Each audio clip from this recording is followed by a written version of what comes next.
Thank you everyone for coming. I'm Jon Barlow. I'm a developer advocate at Pebble. I've been with the company about 2 weeks, so this is my first kind of presentation for Pebble. Spent a lot of time reviewing other people's presentations, so hopefully mine's going to be okay as well.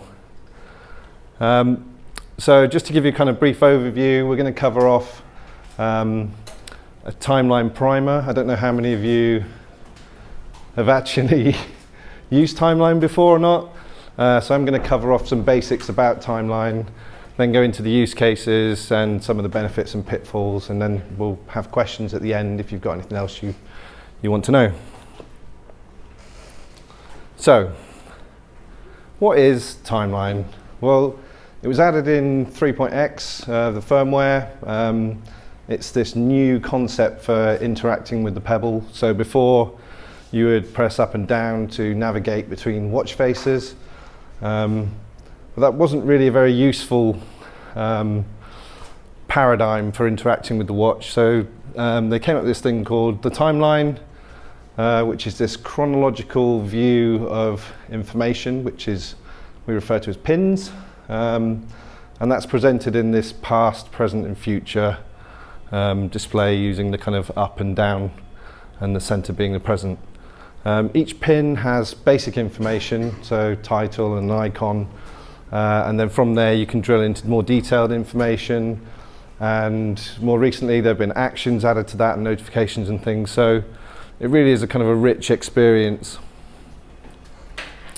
So it was born from the analysis of the usage of the Pebble through analytical data and talking with users and things about how they were actually interacting with their watch. And essentially you have these kind of watches with loads of apps on. Users would have to go in and launch each app. Each app would have a different user experience and different user interface. And so bringing that all together into one central location seemed like a really kind of useful user experience for the user. But it also allows developers to create these pins and present them in a consistent way without having to generate all these screens themselves. And with the introduction of the Pebble Time Round, the pins can be presented in a circular fashion without having to update any of your code. If you have timeline support, it will just work. So how does it work? Well, there's a cloud service which you publish to via REST. The phone application synchronizes that with the Pebble, and then the pins are cached on the Pebble, and there's about a 2-day past and present window, but that can vary depending on how many pins you have. If you really want to know how it works, Catherine gave me a great explanation, which I'm not going to read out. Someone said that I should try and read it out in a single breath. But it's a bit complicated. But the slides are all going to be published afterwards, so if you want to find out how it actually works, talk to one of the team or maybe grab Catherine if she's available. So, pins. There's two main types of pins. You have shared pins and user pins. Shared pins are great because you publish once, and that information is shared between everyone who's interested in a particular topic. You can create as many topics as you like, and then the users can subscribe to those topics through a configuration page on your app, or you could even automatically subscribe to them when your app is installed and launched for the first time. And then user pins are based on the user's token, which is basically kind of like a combination of the user application ID and the user ID kind of munged together, I think.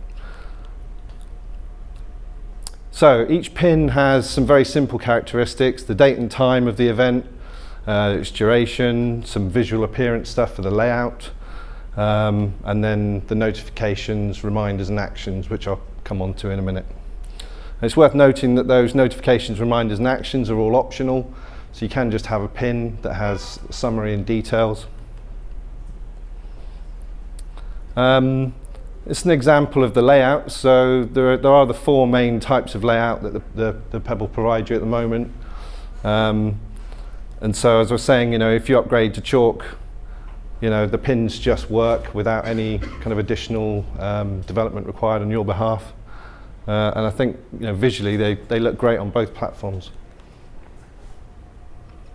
Notifications and reminders. So a notification happens either when the pin is added to the timeline or updated. So maybe you've put a reminder in the timeline for a particular time, but that event changes. I mean, you should have all been receiving kind of reminders for events like this one through your schedule app that the Dev Retreat schedule. And the reminders really is the actual prompt to tell you that the event is about to occur. Actions. So traditionally there's been this action which you view the summary information of the pin, the details, you click in to view the actions, and then in this case you're opening the sports game in a particular context within the application. So it knows that you're looking at the Boston-New York game. When the application opens, it opens within that context. And that's all handled through launch codes. So you can customize what your application does when it receives one of these codes. The cool new thing is HTTP actions.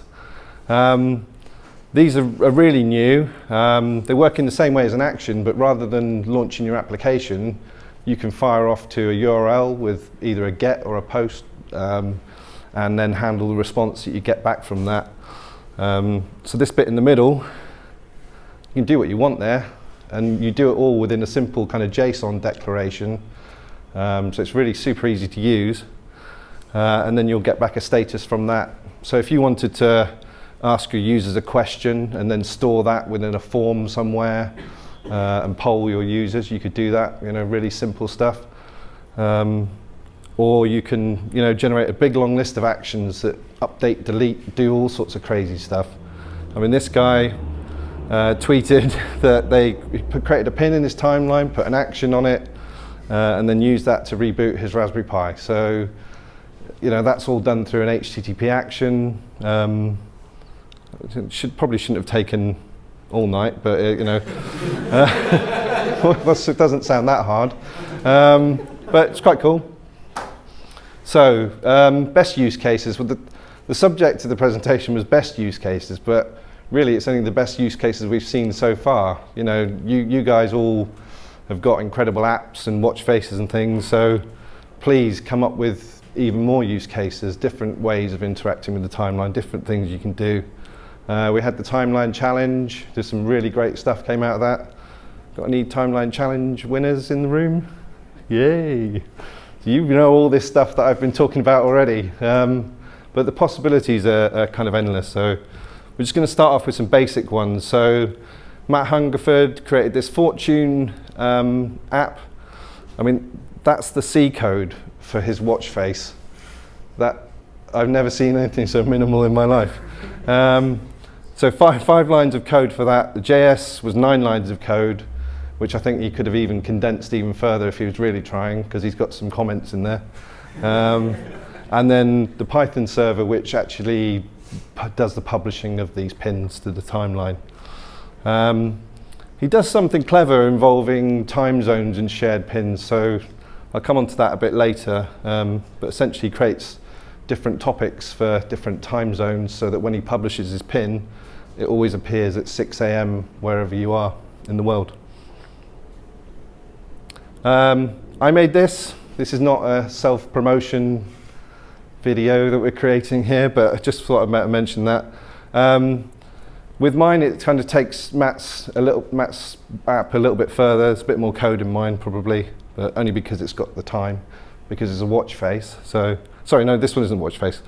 We've got a configuration page on the phone where you go and you choose which topics you're interested in. And I've been taking requests for various people for different topics. But essentially I have cron jobs running on the server, scraping data from Wikipedia and all kinds of places, different services, which are then published into these shared topics. And then those pins just appear magically on whoever is subscribed to those topics. So it's pretty simple, pretty cool. I also made this, but this isn't just like a pure self-promotion thing. It was just, I thought it was a cool example because I hadn't really seen watch faces use timeline very much. And if you are a watch face creator, you'll know that you've never had buttons to press before. But with timeline, you can kind of think about interactions that you may get within a watch face. So kind of couple of cool things about this. So there was originally a countdown timer. I then updated the app with timeline support. We had a spreadsheet which had all of the schedule information in, start times, durations. I added a few extra columns for which icons I wanted to appear for which event. So lunchtime and breakfast, we get the nice chef's hat. And then, yeah, just ran a cron job that populates the timeline. If the schedule changed, we could run the cron job again and just update the timeline, and then you all get notifications as you know when these events are happening. And I know it's quite a niche thing, and you possibly could have done it with a calendar, but all the users have had to do is install the app. It works on all the Pebbles, and you know I've seen it running on Tintin on 3.x. That was really cool. So yeah, another kind of simple usage. A to day, you start getting a bit more interaction now. So this one is using kind of, I don't know if has anyone used this app? You know, you're reminded to kind of drink water on an hourly basis to have your 8 glasses a day. So as you can imagine, you know, you're getting these notifications and pins in your timeline. Have you had a glass of water? If you say yes, then it increments the count of water that you've had. If you say no, it will create a notification and remind you again in 15 minutes or something. So, you know, there's not really much going on in the app itself, but it's all visually presented through the timeline, so it's really cool. Travel, formerly known as flights. The creator's not in the room, is he? Another timeline challenge winner. Again, this is a really kind of just focused on the timeline itself, but it integrates with the TripIt API, or you can enter the flight details and a date, and it will update your timeline every time the flight changes or departure information. It's kind of live, you get weather, you know, so it's a kind of a really detailed use of pretty much every interaction in the timeline that you can do, except notifications. But you see you've got the different layouts for the pins that you can create, so you know you can customize colors and icons, and he's kind of updating it and adding more functionality as time goes on. So originally it was just flights, but now you're getting weather and accommodation and rentals. So the timeline, you know, I wish I'd sort of used this before I came away really, because it would have been really useful. Maybe next time. ESPN again is another massive timeline app. It's being updated at the moment. Previously you would subscribe to topics and games and teams via the watch app. Now it's being done via a configuration page on the phone. But essentially you subscribe to teams, and then when those teams are playing you'll receive notifications. As the games are progressing and the lead changes in scoring, you'll get buzzed. But the actions that you receive from the timeline pins will then open the context, as we saw earlier, so it'll jump straight into further details about that game. And there's, I forget how many teams and sports there are, but there's a lot of sports ball teams on there if you're into your sports ball.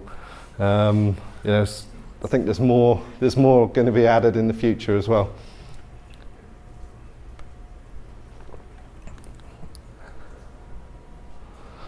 This one is a slide I added today because when Osmond showed it to me, I was blown away. We were talking about the ESPN app, and he said that he created this really cool instant messaging application, and it's the best. But essentially, you register your username, and then friends can register their usernames on the system. You add your friends in, and then from the app, you get user-to-user messaging without any kind of third-party components or anything. The actual message delivery is done via a pin on the timeline. So you receive the pin and the notification pops up with the details in of the message. And I just thought that was super cool, so I had to add it in at the last minute. But he's adding voice support, and I can't wait to use that as well. So you'd just be able to go, hey Osman, awesome app, this app is the best. And it'll send a message to him. Maybe a slight abuse of the timeline itself, but it's these kind of use cases that will come out, and some will be better than others. But this was very different, so I just wanted to show it. Kind of additional use cases, good friend the sloth there. So no one wants to see an empty timeline. I mean, thankfully recently, I haven't seen him for a long time, but he is there if you manage to get no events in your timeline. But there are so many uses for the timeline. If you've got, health and fitness stuff, put pins in the timeline, reminders or notifications. To-do lists, maybe you create HTTP actions linked into a to-do list, and then so you're marking things off the to-do list with actions, you could do something like that.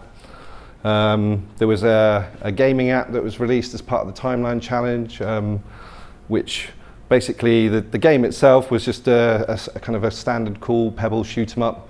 But what it did was it tracked your high score, and then when somebody beat your high score, it told you via the timeline. So it's a really cool kind of notification that you would receive if you managed to get in the top 100 scores.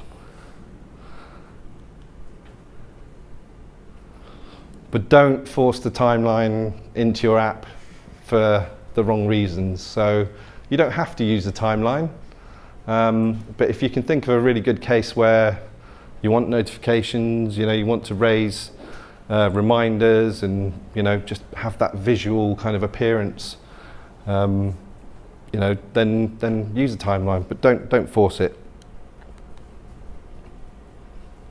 So some of the benefits and pitfalls. It is really easy to use. I mean, those of you who've already used it will know you just create a blob of JSON, post it to a URL, and that's all you have to do. If you want to update it, that's easy enough as well.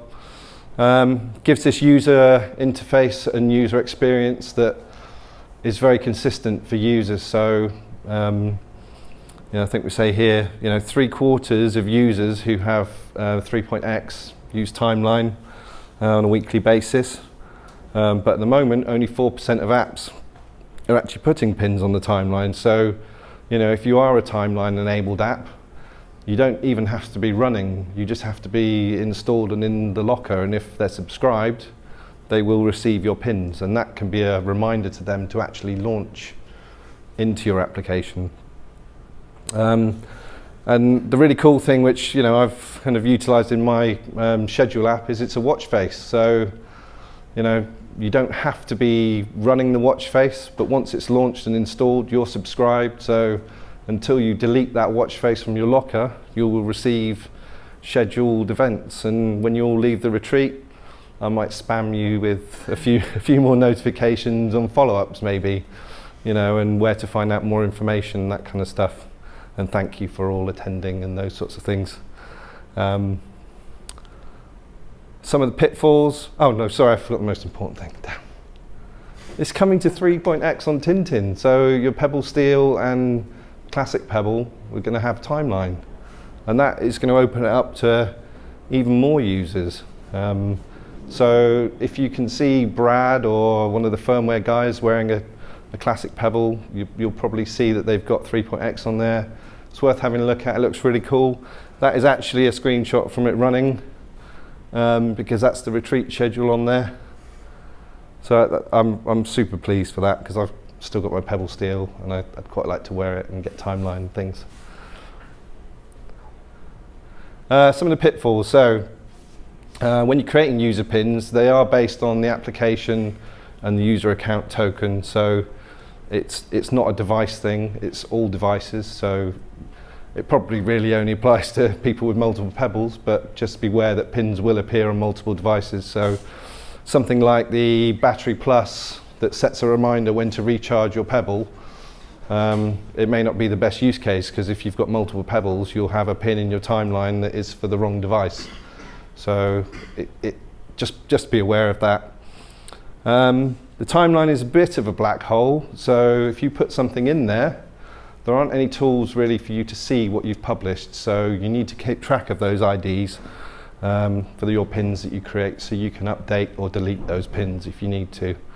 I've been using a kind of a formula that I follow so that I can get a handle on any of the pins and delete them and update them, so just be sure to do that. Shared pins, so when you publish a pin, you put the date and time, and it's a UTC timestamp.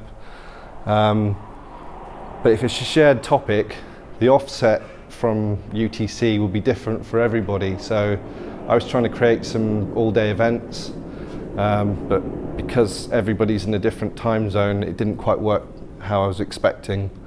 Yeah. It's not just part of the shared pins. For 8 a day, I had to retrieve the offset for the individual pins as well. Right. And when daylight savings changes, you need to somehow pick that up. Otherwise, everything will be an hour out. Right. Or even, yeah. Very, very painful.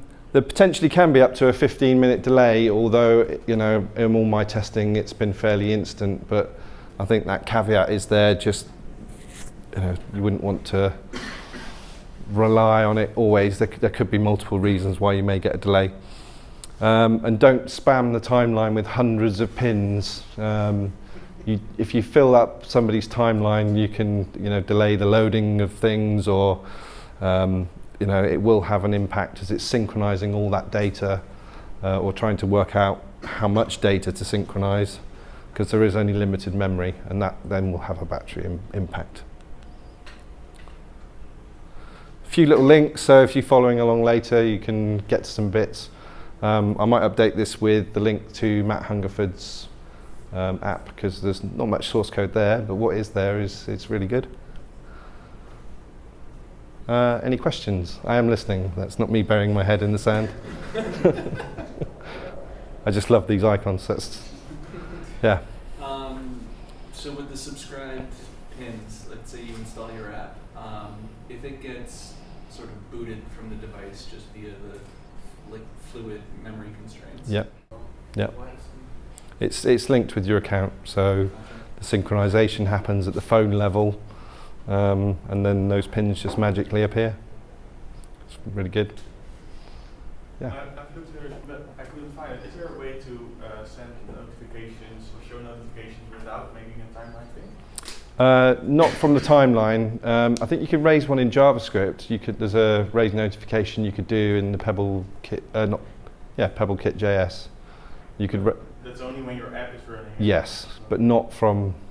You know, you could just publish an old pin with a recent update or something like that, maybe. Yeah, because you say don't spam the timeline. There are some examples where I think this is not really something you would probably put on the timeline, but you would just notify the user with a notification. Yeah. Is it something that's not that I'm aware of? I mean, Osmond's messaging app, I was asking him earlier because I couldn't see the pin in the future on my timeline, but he'd actually pushed it into the past. So it was a pin that was in the past, so the date was older, but the notification update came at the current time. Is there a hack to do it? We didn't build this.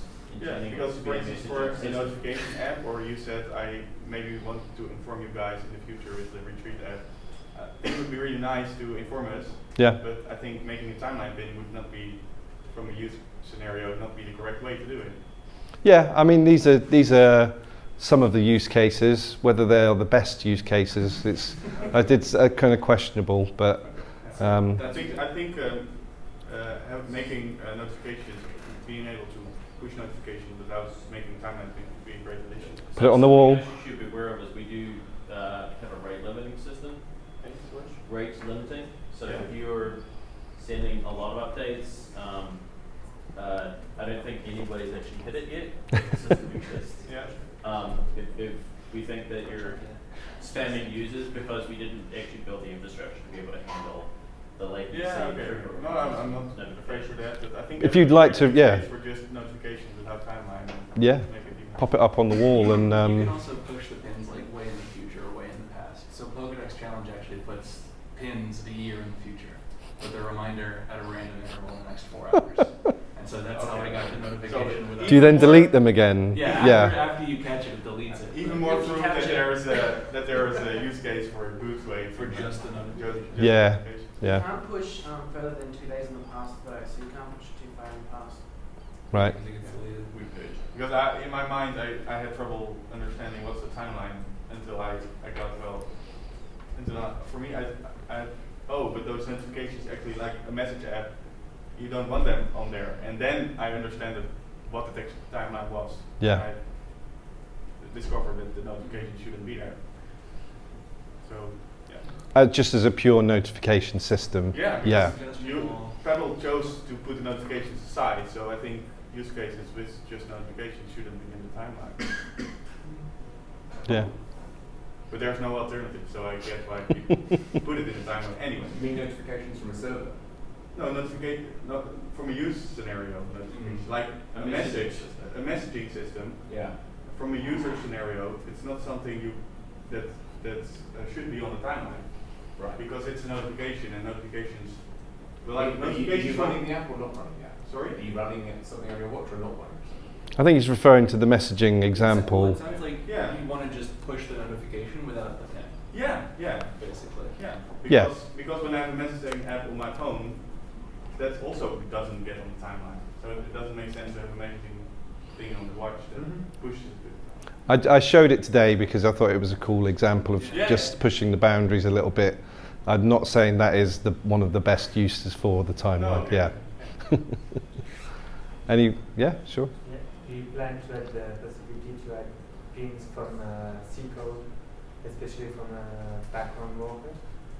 Stick it on the wall because it's something I would love to be able to interact with the timeline from a C API. The use case for fitness app to add gold achievement. Yeah.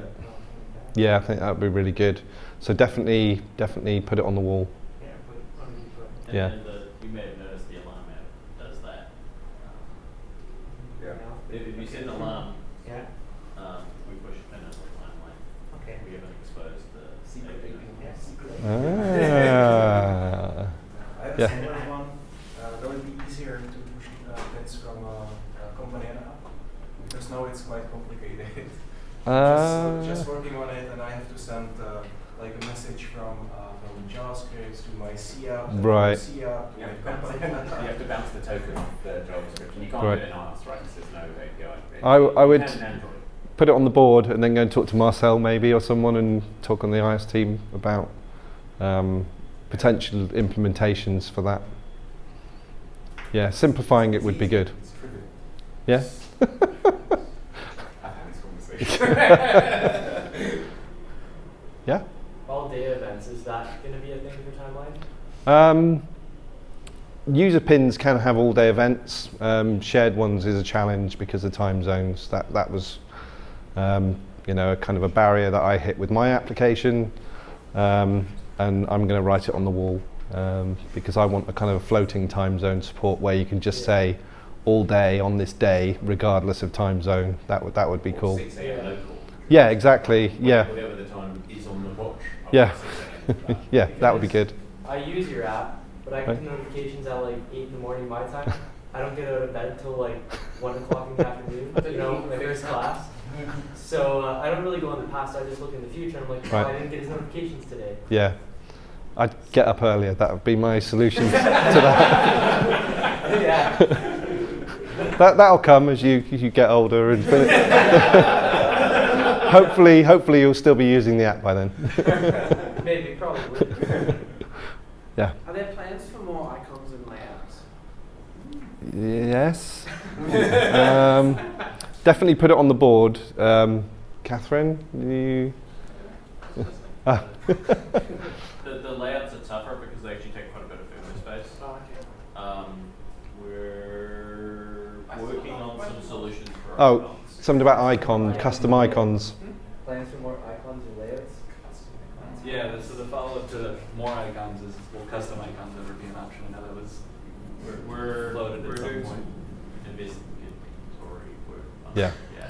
Pop it on the wall, definitely. Put it on the wall, Yeah, it'll sure. help move it along, but Yeah.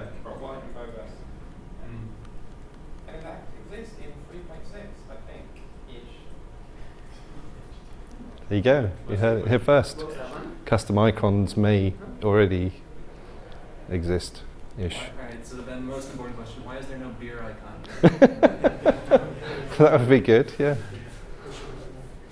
Yeah, Definitely. I had to drag one yesterday. I don't want to see the other icons. Let's keep it clean for the video, please. Edit it out. Anybody else? Anything? Well, thank you for coming.